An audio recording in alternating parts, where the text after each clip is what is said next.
আসসালামু আলাইকুম, কেমন আছেন সবাই? অনেক দিন পর চলে গিয়েছিলাম আমাদের গ্রামের বাড়ি চরহাজিগঞ্জে।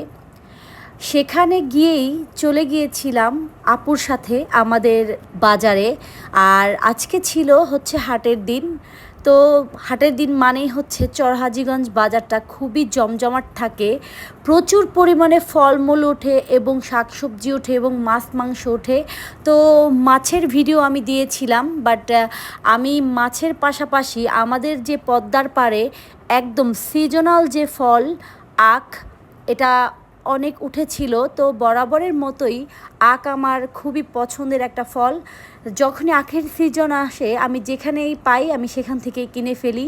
তো আমিও কিন্তু এই যে এখান থেকে অনেকগুলো আখ নিয়ে নিয়েছিলাম। প্রতিটা আখ ছিল খুবই মজাদার এবং খুবই মিষ্টি। যত দূরেই থাকি আর যেখানেই থাকি না কেন, হাজীগঞ্জ মানেই হচ্ছে আমার প্রাণ ফিরে পাওয়া। কারণ আমার জন্মভূমি হচ্ছে চরহাজীগঞ্জ, যেখানেই শুধু শান্তি। ব্যস্ততার কারণে তেমন যেতে পারি না, বাট কিছুক্ষণ সময়ের জন্য গিয়েই অনেক অনেক মজা করেছি সবাই মিলে। খুবই ভালো লেগেছে।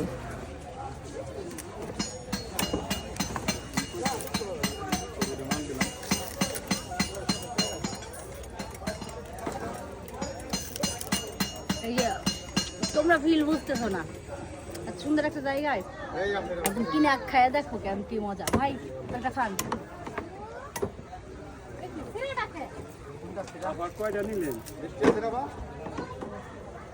সাত পিস মিষ্টি নিয়ে আসা। হ্যাঁ, হ্যাঁ, এটা তো মিষ্টি। এই কোয়া লাগবে।